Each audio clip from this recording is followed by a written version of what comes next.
You can buy anything in this world, except the moment someone stops fearing you.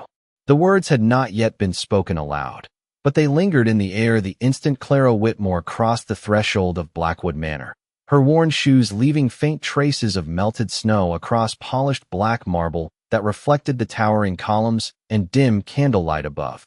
The storm outside howling against tall windows as if warning her to turn back while she still could, but she did not stop, because stopping meant losing everything, and everything was already slipping through her fingers, her father's labored breathing echoing in her memory. The unopened letters marked final notice, the quiet way her younger brother had asked if they would still have a home by Christmas. And so she stood there now, small against the vastness, clutching the last thread of dignity she had left as the heavy doors closed behind her with a sound that felt too final, too absolute. And then he appeared, not with noise or announcement, but as if he had always been there, Duke Alexander. Blackwood stepping from the shadows with the stillness of a man who did not need to prove his power because the entire room already belonged to him. His dark coat falling perfectly along his broad frame, his gaze sharp and unreadable as it settled on her like a weight she could neither see nor escape. "You've come a long way in a storm like this," he said, his voice low, controlled, the kind of voice that did not rise because it never needed to. And Clara forced herself to meet his eyes despite the instinct screaming to lower her gaze, to shrink, to disappear. But she had not come this far to disappear, not tonight, not when this was the only chance she had left. "I came because you own our debt," she replied, her voice steady in a way that surprised even her, though her fingers tightened around the folded notice hidden in her coat. And for a moment something flickered across his expression, not sympathy, not cruelty, but something colder, something calculating, as if he were assessing not just her words but the space between them, the distance she chose to keep, the way she refused to step closer even as the fire behind him cast a faint warmth that did not reach her. "And you expect me to forgive it," he said, not as a question but as a quiet observation, and Clara swallowed, the truth pressing against her ribs, heavy and undeniable. "No," she said, her voice softer now, but no less firm. "I expect nothing." And that was when it shifted, subtle but unmistakable, the air between them tightening as his gaze sharpened, as if her refusal to beg had unsettled something in him that he had long ago buried beneath contracts and control. He took a single step forward, measured, deliberate, closing just enough distance to test her resolve, and still she did not move, did not flinch, did not look away.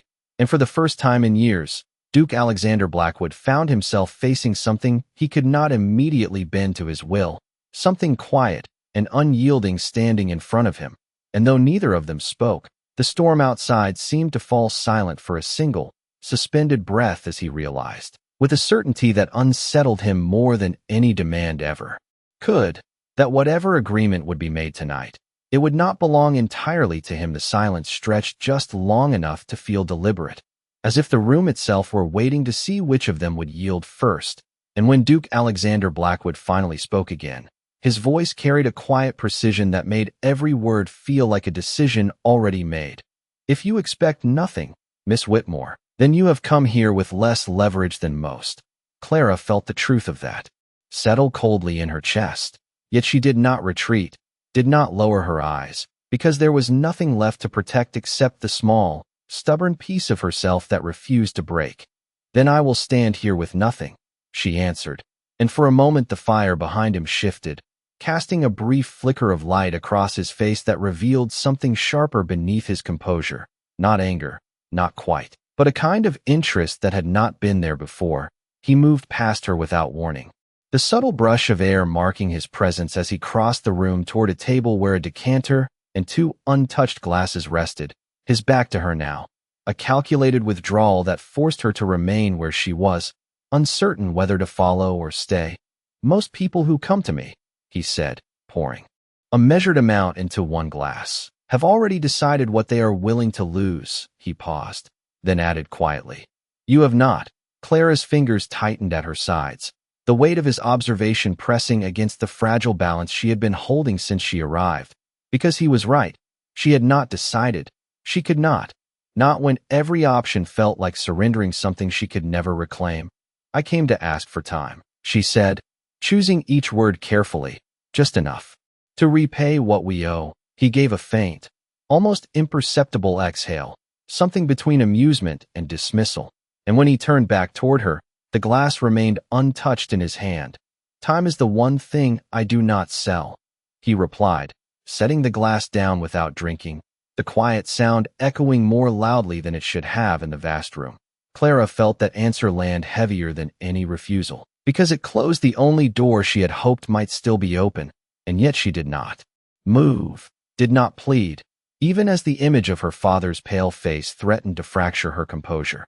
Instead, she stepped forward, just one pace, enough to shift the balance between them, enough to show that she was still choosing to stand here. Then give me a choice, she said, her voice steady despite the storm inside her, and something in that word seemed to catch his attention more than anything she had said before, his gaze narrowing slightly, as if he were examining a detail he had almost overlooked. A choice, he repeated, tasting the word as though it carried a meaning he had not expected to hear in this room. He took a slow step closer, closing the distance she had just crossed until they stood within a few feet of each other, close enough that she could feel the faint warmth from the fire behind him, close enough that most people would have lowered their eyes. But Clara did not. She held his gaze with a quiet steadiness that neither challenged nor submitted, and for the first time, Alexander did not immediately speak, because there was something in the way she looked at him that did not align with the roles he understood. She was not bargaining, not begging, not trying to win his favor. She was simply there, present, unguarded in a way that made no sense given everything at stake, and it unsettled him more than any demand ever could. Very well, he said at last, his voice lower now, less certain than before, though no one but him would have noticed. You will stay here until I decide what your choice is worth. And though the words sounded like control, something beneath them had already begun to shift, something he could not yet name. As Clara drew a slow breath and realized that whatever path she had just stepped onto, it would not be as simple as surviving the night. Clara had expected fear to follow those words, expected the weight of his decision to press her into silence or uncertainty.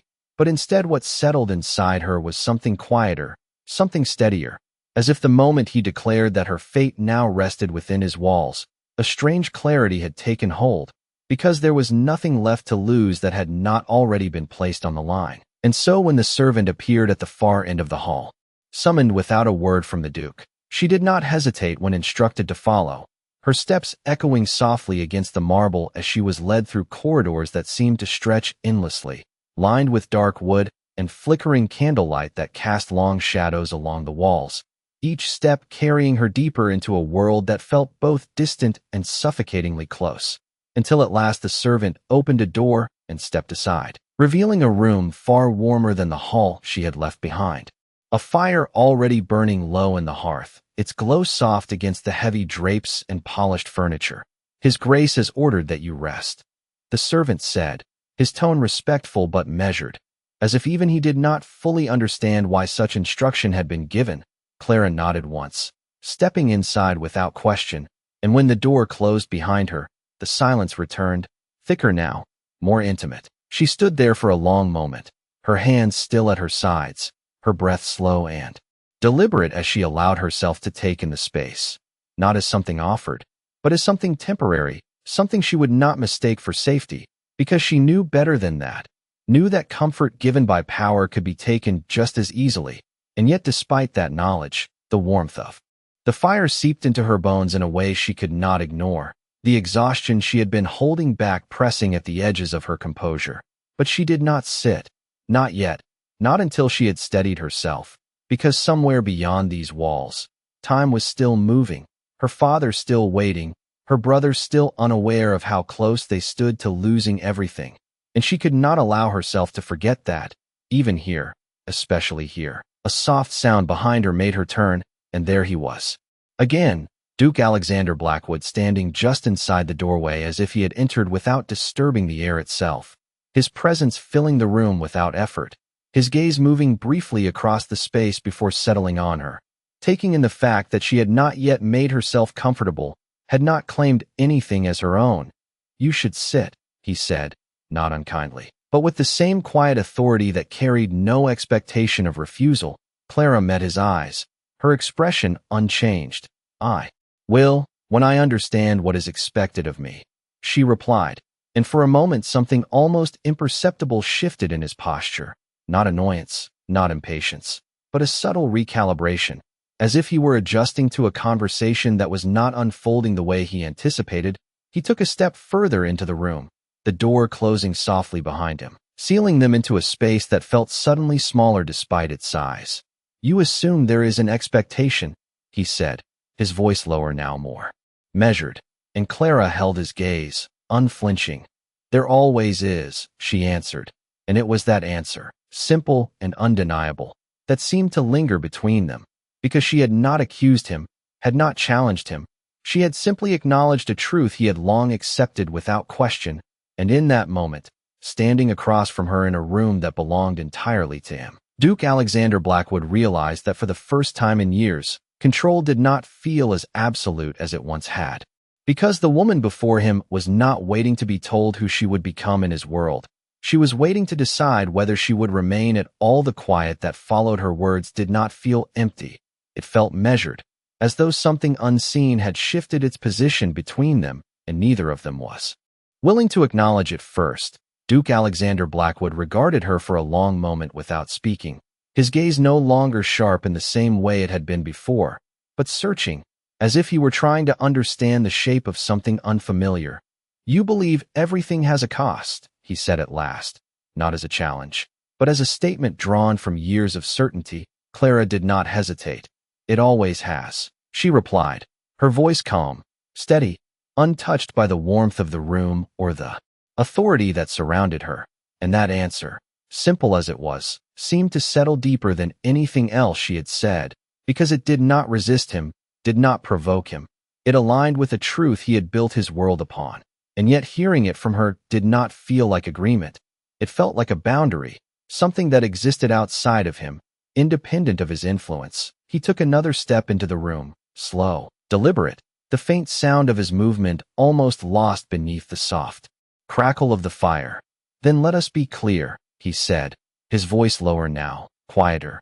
"I do not deal in charity." Clara held his gaze, her posture unchanged.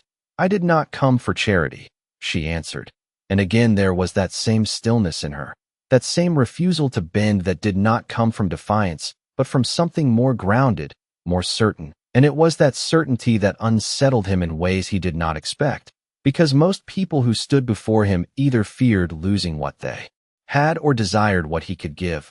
She did neither.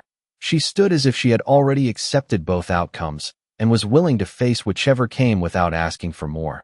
"Then what do you offer?" he asked, and for the first time since she had entered the manor, there was a slight shift in his tone, not softer, not kinder, but less absolute, as if the answer he expected no longer felt guaranteed.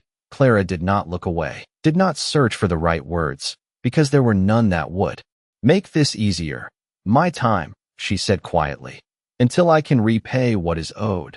The answer hung there, fragile but honest, and for a brief moment something unreadable crossed his expression, something that did not belong to negotiation or control, because time was the one thing he had already told her he did not sell, and yet she had offered it back to him as if it were the only thing she still possessed. He let out a slow breath, almost imperceptible, and turned slightly, his gaze drifting toward the fire as though the answer might be found in its shifting light. "You misunderstand," he said after a moment. "Time is not something you can give me." Clara felt the quiet weight of that settle, but she did not retreat. "Then tell me what is," she said, and this time the question did not sound like a plea. It sounded like a decision, and that was what made it dangerous, because it placed the next move entirely in his hands, and yet for the first time, that control did not feel as absolute as it should have. He turned back to her, his eyes meeting hers with a steadiness that mirrored her own, and there, in that space between them, something shifted again, subtle but undeniable. "Stay," he said finally, the words simple, stripped of condition, stripped of explanation. Clara did not move, did not immediately accept or refuse, because she understood that the word carried more weight than it revealed. "For how long?" she asked, and for the first time, Duke Alexander Blackwood did not have an answer ready. The silence that followed was not calculated, not deliberate. It was real, and in that silence, he realized that whatever this arrangement was becoming, it was no longer something he could define alone. The silence did not break immediately. It lingered between them like something newly formed and fragile, and Clara felt the weight of his unanswered uncertainty more than any command he had given before, because a man like Duke Alexander Blackwood was not meant to hesitate, not meant to leave a question suspended in the air without claiming it as his own. Yet here it was, unclaimed, unresolved, and she understood in that moment that whatever had shifted could not be undone by either of them. "Then I will decide," he said finally, though the words did not carry the same finality they once might have, as if even he recognized that this decision was no longer entirely his to control. Clara watched him carefully, her expression unchanged, but her breath slowed, measured, as she prepared herself for whatever terms would follow. "You will remain here for 7 days," he continued, his voice regaining some of its earlier steadiness. "During that time, you will not concern yourself with your debt." Clara's fingers tightened slightly at her sides, the instinct to protest rising before she could stop it. "I cannot afford not to," she said, and there it was again, that quiet resistance that did not sound like defiance, but like truth, and it made something in his gaze sharpen, not with anger, but with focus, as though he were trying to understand why her words carried more weight than they should. "You misunderstand the arrangement," he said, stepping closer, not enough to invade her space, but enough to remind her that he still held authority within these walls. "For 7 days, your debt does not exist." Clara held his gaze, her voice softer now, but no less firm. "And on the 8th day?" she asked, and for a brief moment, something flickered across his expression, something that almost resembled hesitation again, though it vanished quickly, replaced by the composure he wore like armor. "On the 8th day, you will decide whether you wish to repay it," he answered, and that answer did not make sense, not in the world she understood, not in the world where men like him dictated outcomes and women like her endured them.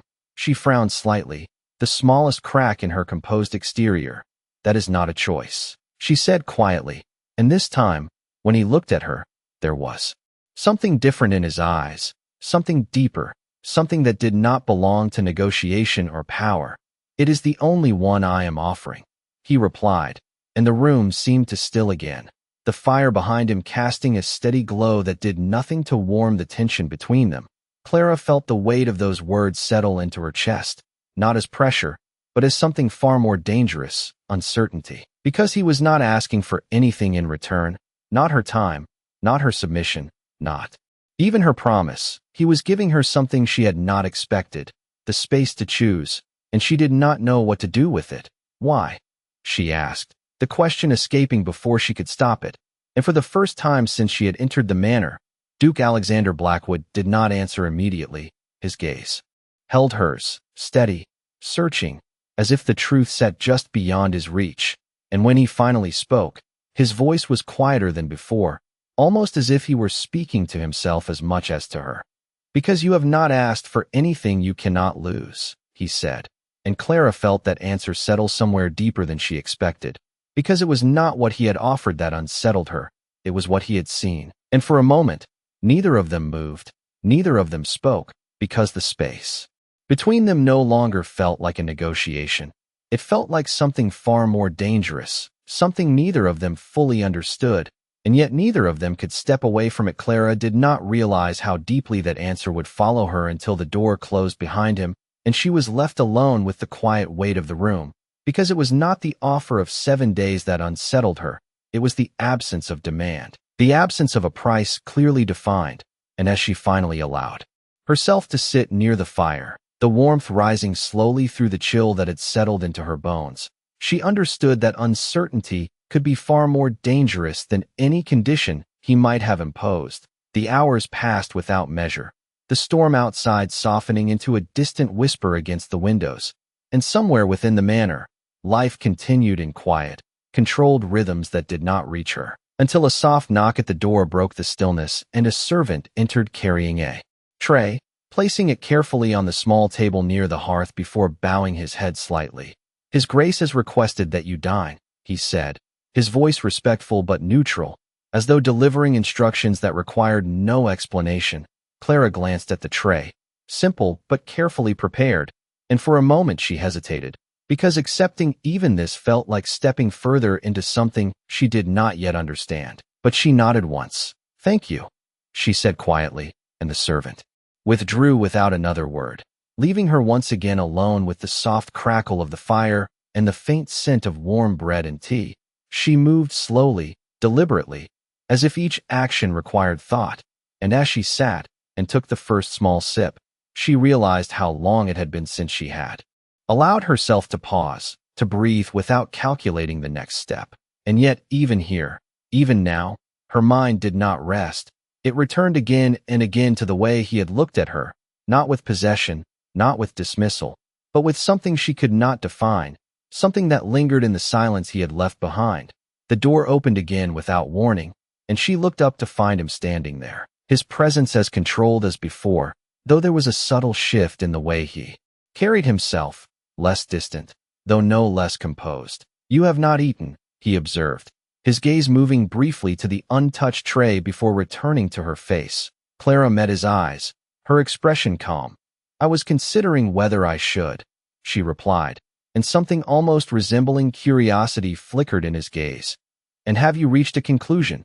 he asked, stepping further into the room, the door closing softly behind him, sealing them once again into that shared space where every word seemed to carry more weight than it should. Clara allowed a small pause before answering, not to challenge him, but because the truth required it.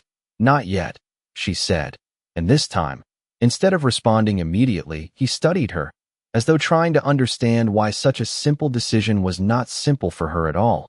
"It is only a meal," he said, his voice quieter now, less certain than before. And Clara shook her head slightly.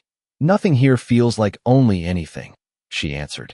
And the honesty of that statement seemed to settle between them, altering something subtle but undeniable, because she had not accused him, had not rejected what he offered. She had simply acknowledged the reality of the situation, and for a moment, Duke Alexander Blackwood said nothing, his gaze lingering on her in a way that suggested he was seeing more than he had intended to. And as Clara finally reached for the cup once more, taking a slow, measured sip under his watchful silence, he realized that for the first time in years, he was not observing someone to understand how they might serve his purpose. He was watching because he could not look away, and that realization unsettled him more than any negotiation ever had. He should have left. That was what reason dictated, what habit demanded, and yet Duke Alexander Blackwood did not move, his presence lingering in the quiet room long after any necessary observation had been made. As Clara set the cup down with careful precision, aware of the weight of his gaze but not unsettled by it in the way he might have expected. "You watch as if you are waiting for something," she said softly, not accusing, not questioning, simply stating what was already there between them. And for a brief moment, something almost imperceptible shifted in his expression, as though her words had reached a place he had not intended to reveal. "I am," he answered after a pause, his voice low, measured, but lacking the certainty it once carried. Clara tilted her head slightly, studying him in return. "For what?" she asked, and it was a simple question, but one that did not belong to the kind of conversations he was used to, because it required an answer he did not yet have. He exhaled slowly, his gaze drifting briefly toward the fire before returning to her. "For you to behave as expected," he said, and there it was again, that quiet truth that framed everything he understood about the world, that people followed patterns, that fear and need shaped choices, that outcomes could be predicted and controlled. And yet she had done none of those things. Clara considered his answer, her expression thoughtful rather than defensive. "And I have not," she said, and he gave the faintest incline of his head, an acknowledgement rather than agreement. "No," he replied, and the word lingered, longer than it should have, because it carried more than observation. It carried something closer to uncertainty. Clara looked down briefly, her fingers brushing lightly against the edge of the table, grounding herself in the small, tangible reality of the moment. "Then perhaps you are waiting for the wrong thing," she said, and when she lifted her gaze to meet his again, there was no challenge in it, no defiance. Only a quiet clarity that seemed to exist entirely outside of his influence. And that was what unsettled him most, because it meant that whatever held her steady did not come from him and could not be taken away by him.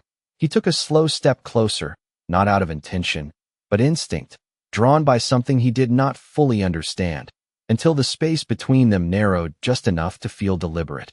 And what should I be waiting for? He asked, his voice lower now, quieter, as if the question mattered more than he intended it to. Clara did not move back, did not break the distance he had closed, her voice just as steady as before.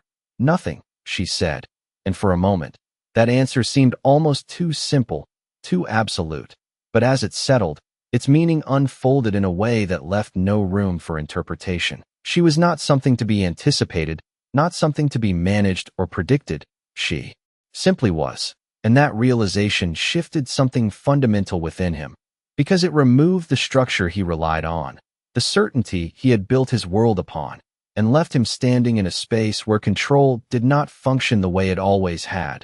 The firelight flickered between them, casting soft shadows that moved across the walls as if echoing the subtle change neither of them had named. And as Clara reached once more for the cup, her movements calm, unhurried, unaffected by his presence, Duke Alexander Blackwood understood with a clarity that unsettled him more than anything before it, that whatever he had begun here, whatever arrangement he believed he could define, was no longer unfolding according to his design, and for the first time in years, he did not know how it would end. The moment stretched beyond comfort, beyond logic, until even the quiet crackle of the fire seemed too loud for the stillness that had settled between them, and for the first time since she had entered Blackwood Manor, Clara became aware of something she had not allowed herself to consider before, not fear, not regret, but the undeniable shift in him, subtle yet impossible to ignore, because the man who had stood before her at the door, composed and immovable, was no longer entirely the same as the one who now remained in the room without reason, without command, as if something unseen had anchored him there. "You are not what I expected," he said at last, the words leaving him more quietly than he intended, and Clara, who had been watching the faint rise of steam from her cup, lifted her gaze to meet his without hesitation. "You have said that before," she replied, her voice even, unembellished, and he gave a slight shake of his head, not in disagreement, but in correction. "No," he said, "I said you have not behaved as expected." He paused, his eyes holding hers with a steadiness that carried something new beneath it. "That is not the same thing." Clara considered this, her expression thoughtful, as though she were weighing not just his words but the meaning behind them. "Then what did you expect?" she asked, and again, the simplicity of her question revealed something far more complicated, because expectation had always been clear to him, predictable, measurable, yet now it felt strangely undefined. He drew a slow breath, his gaze drifting for a brief moment before returning to her. "Fear," he said, the word quiet but certain, or desperation, he added after a pause, as if acknowledging the second possibility made the first less absolute. Clara did not react in the way most would have. There was no flicker of offense, no attempt to deny what he had said, only a calm understanding that seemed to settle into her posture. "Both are still there," she said, and that answer, honest and unguarded, seemed to catch him off guard in a way her earlier words had not, because she did not pretend to be unaffected, did not try to stand above the reality of her situation. She simply refused to let it define her actions. "Then why do you not show it?" he asked, stepping closer without realizing he had done so, his voice lower now, quieter, as though the question mattered more than it should have. Clara held his gaze, unflinching, "Because it would not change anything," she answered, and for a moment, the room seemed to still again, the truth of her words settling into a place he had long ignored, because he had built his world on the belief that fear could be used, that desperation could be shaped into obedience. And yet here she stood, neither denying those feelings nor allowing them to guide her, and that contradiction disrupted something deeper than he expected. The firelight shifted again, casting a soft glow across her face, illuminating the steadiness in her eyes, and he realized that it was not the absence of fear that unsettled him. It was her ability to exist with it without surrendering to it. You believe that changes nothing, he said slowly, and Clara gave a slight nod. It changes me, she replied, but not the situation, and that distinction, so clear. In her voice, altered something in him once more, because it separated the internal from the external in a way he had never needed to consider. He studied her for a long moment, as though committing the understanding to memory, and when he finally spoke again, his voice carried a quiet depth that had not been there before. You may be wrong, he said, and Clara tilted her head slightly, her expression unchanged. About which part? She asked, and this time, when he looked at her, there was no calculation, no strategy, only a rare and unguarded honesty that surprised even him. That it changes nothing, he answered, and as the words settled between them, neither of them moved, because both understood, without needing to say it aloud, that something had already begun to change, and neither of them knew how far it would go. The words did not fade when he spoke them. They remained in the space between them, quiet but unyielding, as if they had altered something that could not be returned to what it had been before, and Clara felt that shift settle into her with a clarity she could not ignore, because it was no longer just about survival, no longer just about the debt that had brought her here. It was about something less defined and far more dangerous.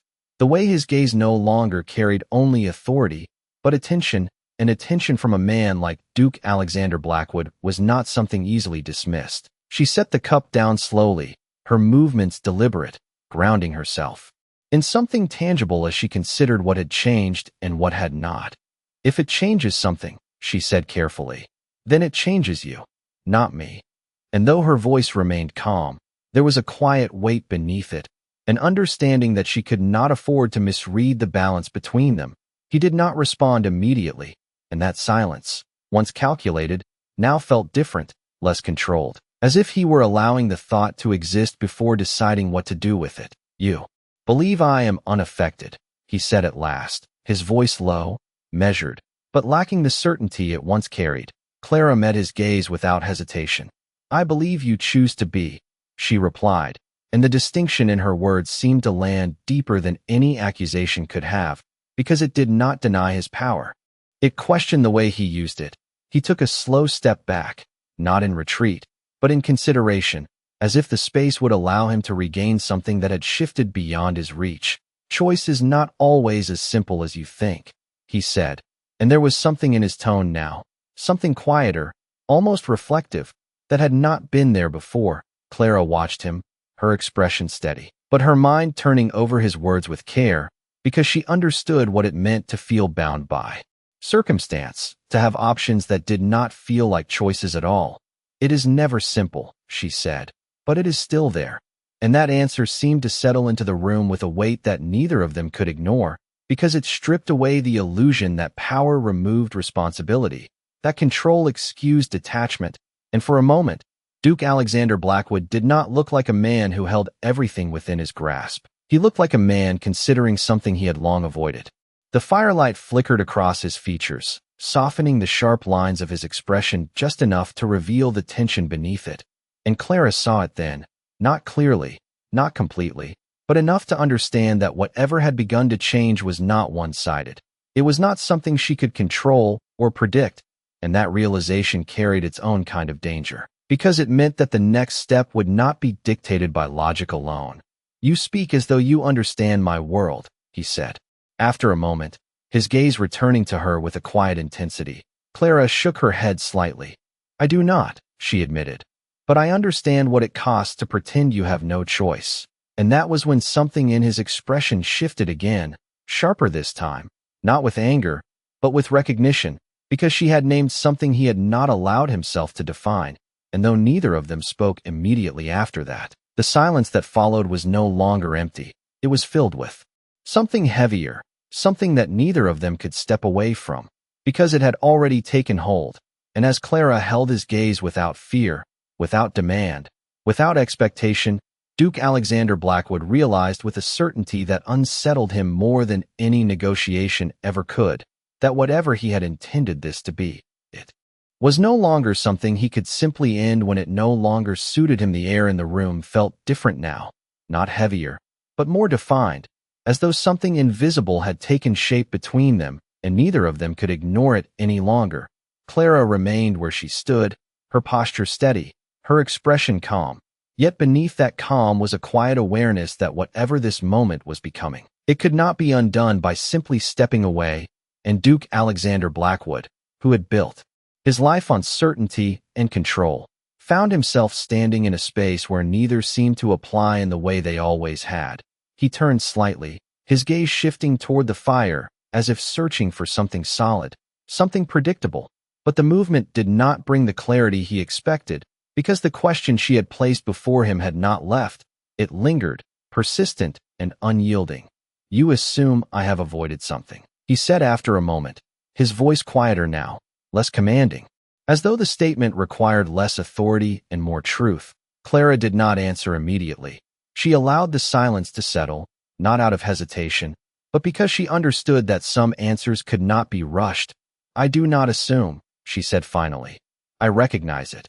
And there was no accusation in her tone, no attempt to provoke, only a simple acknowledgement that seemed to reach further than any challenge could have. He looked at her then, fully, not as one might assess a situation or evaluate a decision, but as one might study something they had not yet learned how to understand. "And what do you believe I have avoided?" he asked, and though the words were steady, there was something beneath them now, something that had not been there before. Clara met his gaze, her eyes clear, unwavering. "Being seen without control," she answered, and for a moment, everything stilled, the fire, the air, even the distant remnants of the storm beyond the walls, because those words did not belong to the world he had created, they existed outside of it, and that was what made them impossible to dismiss.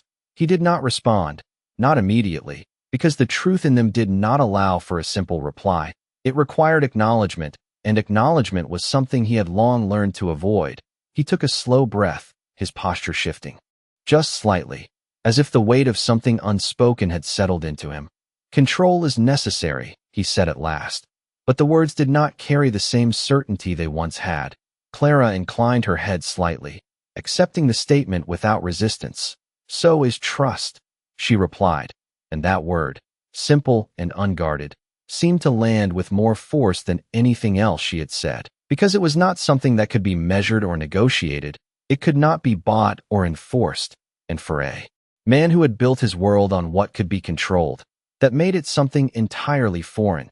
He stepped closer again, not with intention, but with a quiet pull he could not fully explain, until the distance between them narrowed to something that felt deliberate, and yet neither of them moved to change it. "You speak as though you understand what that requires," he said, his voice lower now, almost reflective. Clara held his gaze, her expression unchanged. "It requires letting go of something you believe you cannot afford to lose," she answered, and that answer did not challenge him.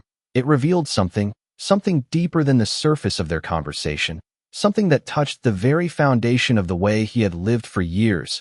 And in that moment, standing across from her in a room that belonged entirely to him, Duke Alexander Blackwood realized that for the first time, he was not certain that the things he had refused to let go were worth the cost they demanded.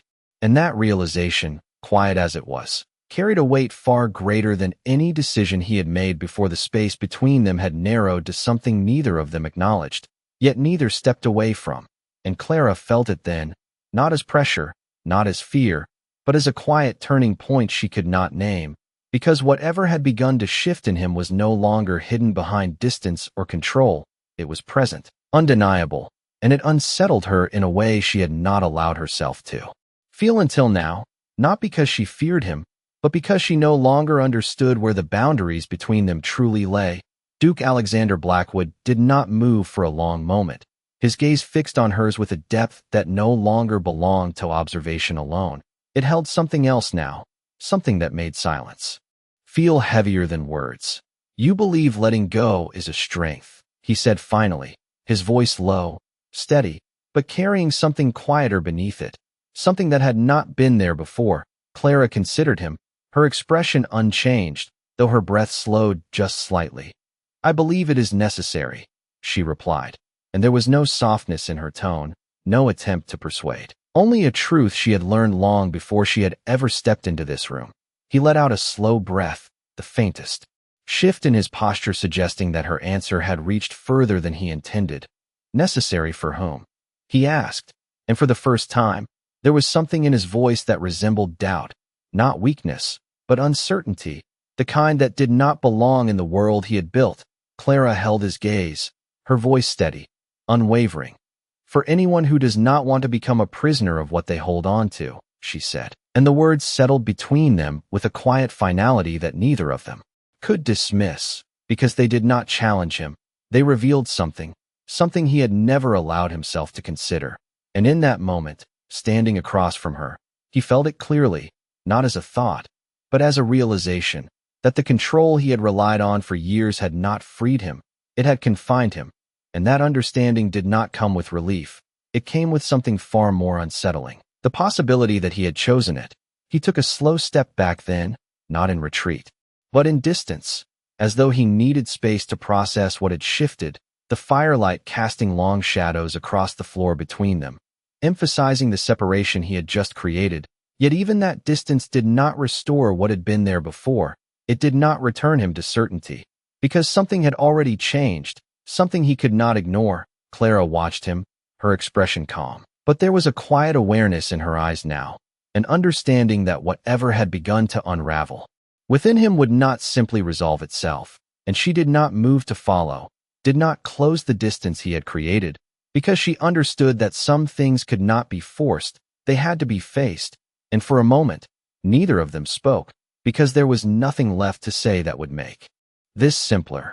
You should rest, he said at last, his voice returning to something closer to what it had been before, though the shift beneath it remained subtle but undeniable. Clara inclined her head slightly, acknowledging the words without question, and as he turned toward the door, his hand pausing briefly on the handle, there was a moment, brief and almost imperceptible, where it seemed as though he might say something more, something that had not yet found its place in words. But then, it passed, and he left the room without another sound, the door closing softly behind him, leaving Clara alone once again with the quiet, the fire, and the weight of everything that had changed. And as she sat there, her hands resting still in her lap, she realized that the most dangerous part of all of this was not the debt that had brought her here, nor the man who held the power to erase it. It was the fact that for the first time, she was no longer certain she wanted to leave as quickly as she once had. Sleep did not come easily, not because the room was unfamiliar or uncomfortable, but because silence had a way of revealing thoughts she had spent too long pushing aside. And as Clara sat near the fading fire, watching the embers dim into a softer glow, she realized that what unsettled her most was not the uncertainty of her situation, but the clarity of what she had seen in him, something unguarded, something real, and that made everything more complicated than it should have been. The night passed in quiet reflection, and when morning finally arrived, it did so gently, pale light filtering through the heavy curtains and casting a muted glow across the room, as though even the day itself respected the stillness of the manor.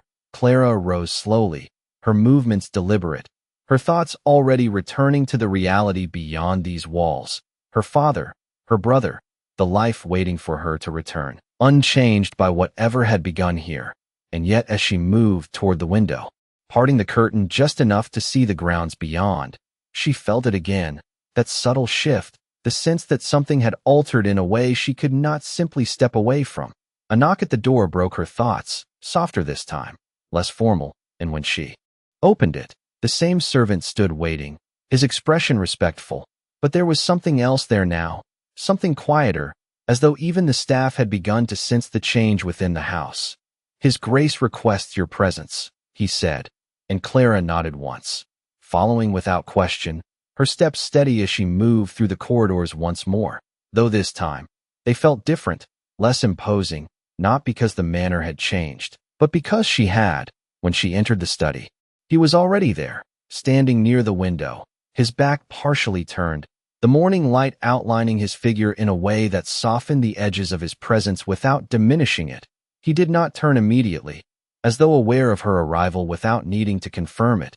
"You slept," he said after a moment, and though the words were simple, there was something beneath them, something that suggested he had considered the possibility that she might not have. Clara stepped further into the room, her voice calm, Eventually, she replied, and that answer seemed to settle into the space between them with a quiet familiarity. He turned then, his gaze meeting hers, and for the first time since she had arrived, there was no immediate distance in his expression, no deliberate separation, only a quiet attentiveness that felt both unexpected and undeniable. "Today begins the first of your 7 days," he said, and though the words carried the structure of an arrangement, the tone did not feel like control. Clara inclined her head slightly, acknowledging the reality of it. "And what is expected of me today?" she asked, and there was no hesitation in her voice, no trace of uncertainty, only a willingness to understand what came next. And for a moment, Duke Alexander Blackwood did not answer, not because he did not have one, but because for the first time, the answer was not as clear as it should have been. He studied her, his gaze steady, searching, as though the question itself required more than a simple response. "Nothing," he said finally, and the word lingered, quiet but significant. Clara held his gaze, her expression unchanged, though something within her shifted at the simplicity of it. "Then why am I here?" she asked, and this time, when he looked at her, there was no distance left to hide behind, no certainty to rely on, only a truth that had begun to take shape whether he intended it or not. "Because I wanted you to stay," he said, and the honesty in his voice, quiet and unguarded, changed everything. Because it was no longer about debt, or time, or obligation. It was about something neither of them had planned, something neither of them fully understood, and as the words settled between them, Clara realized that the choice she had been given was no longer as simple as leaving or remaining. It had become something far more difficult, far more dangerous, because it required her to decide not just what she would do, but what she was willing to feel. The words did not fade after he spoke them. They settled into the space between them with a quiet permanence that neither of them could ignore, and Clara felt it then, the true weight of what had changed, because this was no longer about survival, no longer about a debt that could be measured or repaid. It was about something far less certain, something that could not be defined by terms or time. She held his gaze, steady and unguarded, and for the first time since she had entered Blackwood Manor, she felt the question turn inward, not what he wanted, not what he would decide, but what she would choose. "That is not a reason," she said softly, and though her voice remained calm, there was something beneath it now, something that acknowledged the shift without surrendering to it. Duke Alexander Blackwood did not look away, his expression unchanged, but the silence that followed her words was no longer controlled. It was real, as if he were standing at the edge of something he had never allowed himself to face. "It is the only one I have," he answered, and the honesty in his voice, quiet and unprotected, carried more weight than any command he had given before. Clara felt that answer settle into her, not as pressure, but as a truth she could not dismiss. Because he was no longer speaking as a man who expected to be obeyed, he was speaking as someone who had allowed himself, for a moment, to be seen without the shield of control, and that made everything more complicated than it had been before. She took a slow breath, her gaze steady, her posture unchanged, but her thoughts no longer aligned with the clarity she had held on to since arriving. "And what happens when I choose to leave?" she asked, and the question, simple as it was, carried a weight that neither of them could ignore, because it forced the moment forward, forced it into something that could not remain suspended between them indefinitely. He did not answer immediately, and for the first time, the silence that followed did not belong to strategy. It belonged to uncertainty. He turned slightly, his gaze drifting toward the window where the pale morning light had begun to fade into something softer, more distant, as though the world beyond the manor continued unchanged, unaffected by the shift that had taken place within these walls. "Then you will leave," he said at last, and though the words were simple, they did not carry the detachment they once would have. Clara watched him carefully, her voice quiet but unwavering. "And nothing will change," she said. And this time, when he looked at her, there was no distance left, no certainty to retreat into, only a truth that had already begun to take shape whether he acknowledged it or not. "Everything already has," he replied, and the words, spoken without hesitation, without defense, marked the final break from the man he had been when she first walked through the door, because they admitted something he could not take back. something he could not control. Clara felt it then, the final shift, the moment where the choice before her was no longer defined by necessity, but by something far more difficult, something that required more than survival. She looked at him, truly looked, not at the title he carried or the power he held, but at the man standing before her.